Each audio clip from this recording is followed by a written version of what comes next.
In the previous video, we showed the following language was not regular. L consisting of strings with some number of A's followed by an equal number of B's.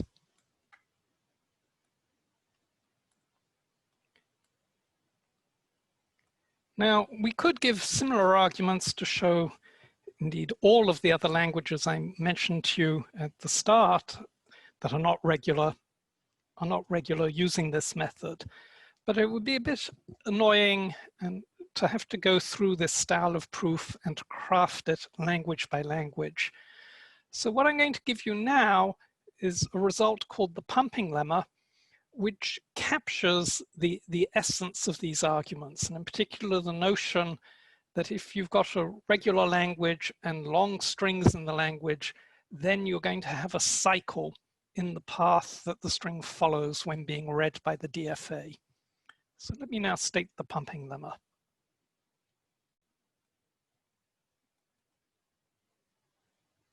And the reason for its name will become clear in a minute. So the pumping lemma actually applies to regular languages. So let L be a regular language. And what it does is it gives a property of regular languages. And it's a property that non-regular languages are, for the most part, going to fail. And for that reason, we're going to be able to show that they're not regular. So what the result says is that there is a constant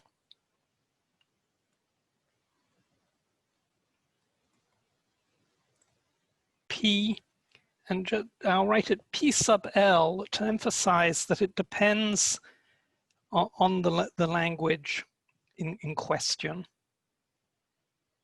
called the pumping constant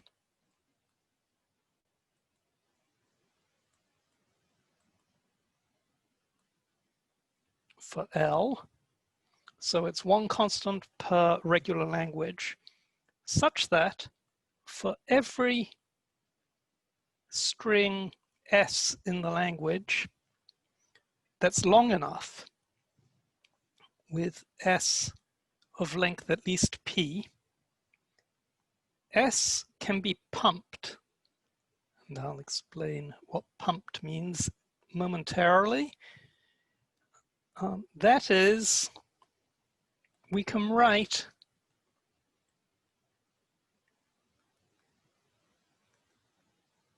S as the concatenation of three strings, X, Y, Z, and X, Y, and Z satisfy certain properties.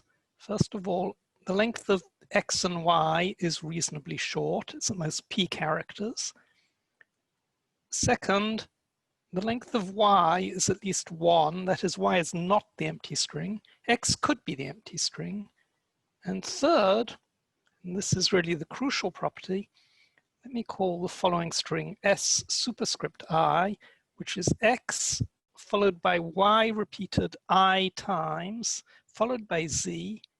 This is in our language for all integers I. So what this means is that XZ, XYZ, XYYZ, XYYYZ, and so on are all in the language L. And of course, XYZ is the original string S, so of course it's in L. All right, what I'm going to do now is show you a proof, and then I will show how to use the pumping lemma to show that languages like this particular L are not regular.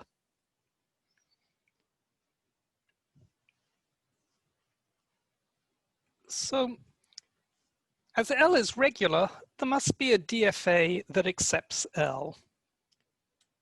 So let M be a DFA accepting L. And suppose M has P states. Since M is a DFA, it has some number of states, and just call that number P. And now I'm going to consider a particular string S. And it's going to be a string in my language such that S has at least P characters in it. And let me write S as just a sequence of characters. Let's call them A1, A2, AR. Well, of course, R is at least P. And each of these A's is a character in my alphabet. And let's look at the computation of M on input S. So the computation of M on input S. It goes through a sequence of states. It begins at the start state, call it Q0, and it reads the first character in the string, A1, which brings it to state Q1, say. It reads the second character, which brings it to state Q2, and we keep going in this fashion. When we've read the pth character, we will reach state QP, and we keep reading. And when we've read the rth character, we will reach an accepting state, call it Q sub R.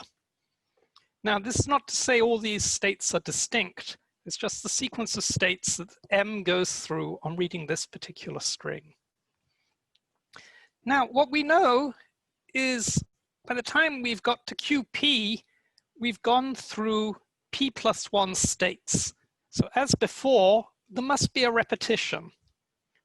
So we must repeat a state by QP. And let QI and QJ be a repeated pair.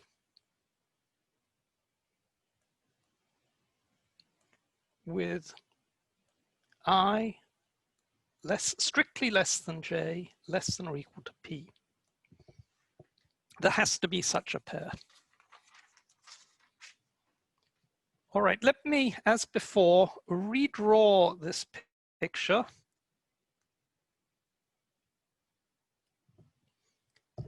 To focus on the pieces of this path. So we start at Q0. We have Qi equals Qj. There's an initial portion of the string that we read, namely namely A1, A2 through AI, and let me call that X. Then the next portion takes us from Qi to Qj, meaning back to Qi, and that's AI plus 1 through AJ, and let me call that Y. And then the final portion of the computation brings me to QR, and that happens on reading AJ plus 1 all the way up to AR, and let me call that portion Z. So I'm just renaming the pieces of the string that I read. So indeed, the string I chose can be written as X, Y, Z, because it's just A1 up to AI, followed by AI plus 1 up to AJ, followed by AJ plus 1 through AR. And of course, this is in the language L because we assumed S was in L. But now let's look at SI equals X followed by Y repeated I times followed by Z. What happens when we read this string? Well, X takes us from Q0 to Qi. Each repetition of Y takes us around this loop, that is from Qi back to Qi or to Qj, which is the same thing. And once we've done I repetitions of the Y, what do? We read Z, and Z takes us from Qi, which is Qj, to QR, which means that the string SI takes us from the start state to an accepting state, and therefore it too is in the language, which was the third of our claims. Now let's look at the other two claims. We said we wanted that XY has length at most P. But that's true because reading X then Y gets us to QJ. And going back to the previous slide, what we see is that we assumed J was less than or equal to P. Not we assumed, we know that J is less than or equal to P. So that means by the time we've reached J, we've read J characters. Sorry, by the time we reach QJ, we've read J characters, which is at most P characters. So XY is less than or equal to P, and Y has length greater than or equal to 1. Why is that? Well, again, let's go back to the previous slide.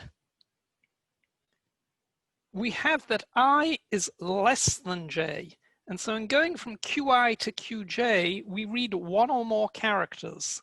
And those are the characters that make up Y, and therefore Y has length at least 1. So now, going back one more slide to see the statement of the lemma, we have shown these three properties. Length of XY is at most P, length of Y is at least 1, and all the strings X followed by I repetitions of Y followed by Z are in the language L for any integer I. I is 0, I is 100, I is 1,000,000, it doesn't matter, they're all in the language. And that's the proof of the pumping lemma. Now, how do we use the pumping lemma? Supposing I want to show L equals A to the I, B to the I greater than or equal to 0 is not regular.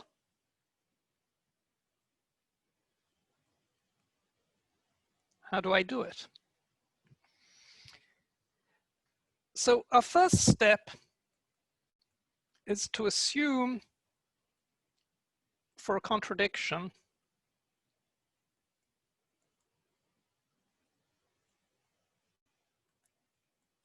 that L is regular. Then we can apply the pumping lemma to L. So that means that by the pumping lemma, there is a constant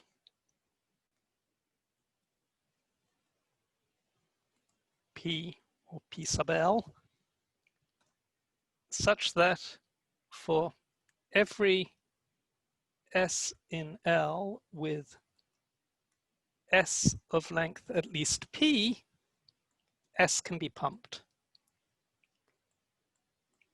And the pumping lemma specifies what being pumped means. So that was step one. Step two is to choose an S. And the S I'm going to choose is the one we saw before, namely the string of PAs followed by PBs. Now notice that S is in the language L and S has length greater than or equal to P. Therefore, S is a string that can be pumped. So we can pump S.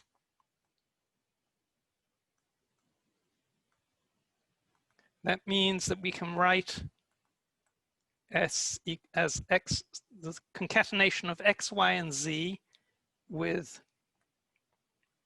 XY having length less than P, Y having length greater than or equal to 1, and for all I greater than or equal to 0, X followed by I repetitions of Y followed by Z is in the language L. So let's look at our original string, S or S1. So here's a drawing of it. It comprises PAs followed by PBs. And we can break it up into these three pieces, X, Y, and Z. And what we know is that Y has length at least 1, it's a non-empty string, and X and Y have total length at most P, which means they have to sit in this initial block of PAs. So now let me look at S0.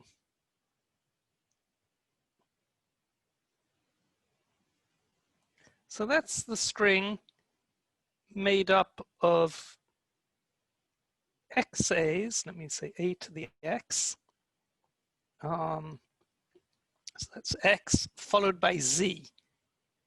And this would be a to the p minus the length of x minus the length of y followed by b by p b's. Now, by the pumping lemma, this string is in the language L. But let's look at this string. How many a's does it have?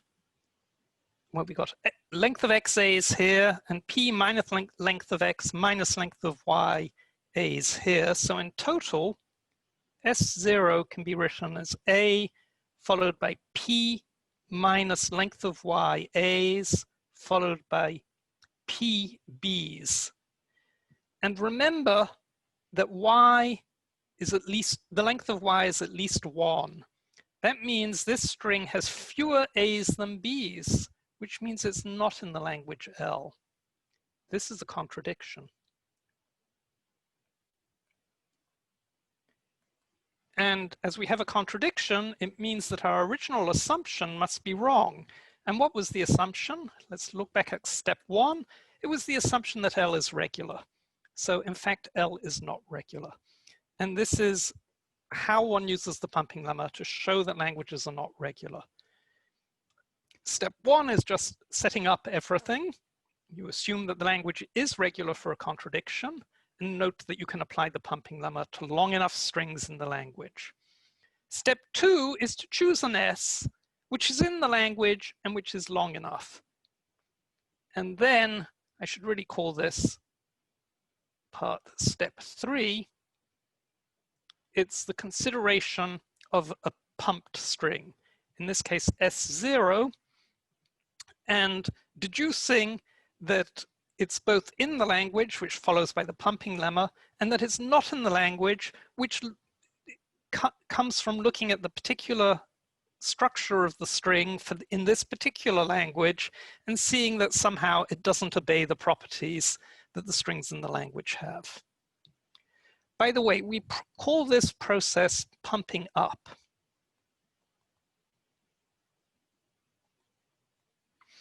And I'm sorry, this is pumping down. And shortly, we will see an analogous process which is pumping up. Actually, I want a new page for that. So in doing the proof, I could instead look at the string S2, which is obtained. So this is X followed by Y again, followed by Z. So X, Y, Y, Z. And what is this? This is length of X A's, length of Y A's, length of Y A's, and as before, P minus length of X minus length of Y A's and P B's. So this too is in the language by the pumping lemma. And how many A's and B's does it have? Well, if we add this up carefully, we'll see that S2 consists of P plus length of Y A's followed by P B's. And again, as the length of Y is at least 1, this string does not have equal numbers of A's and B's, and therefore is not in the language. So this is an alternative proof of the result, and we call this variant of it pumping up. So it's pumping up is when you introduce more copies of Y, pumping down is when you remove all the copies of Y. So let me finish up by making a few observations about applying the pumping lemma. First one is this argument must work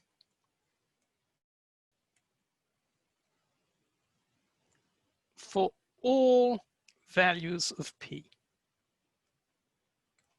When you've assumed that the language L can be recognized by a DFA, actually know which DFA recognizes it. So you don't know how many states that DFA has. It just has some number of states that you call P. And really what you're doing is you're showing that whatever DFA you consider, it doesn't recognize the language. And so you've got to be making an argument that works for all values of P.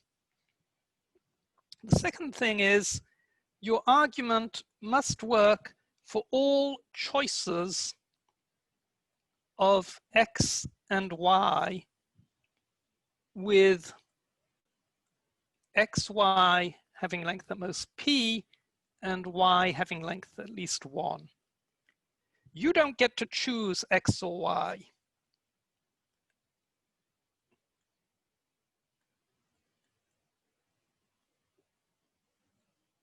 And this, by the way, is a very common mistake when doing these proofs, when making these arguments.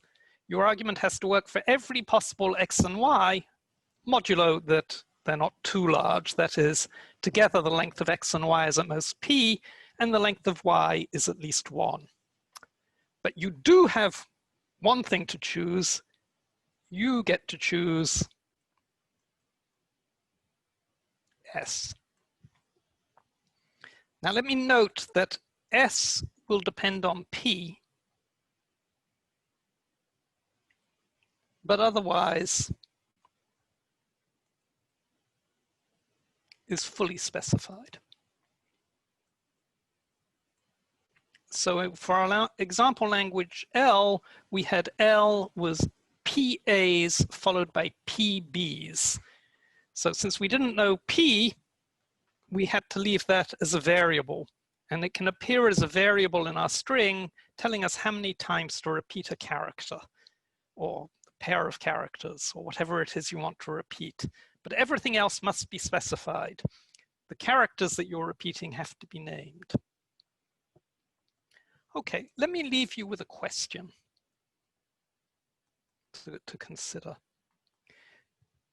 The argument I gave, the proof of the pumping lemma, I gave for DFAs. My question is, does the proof work for NFAs?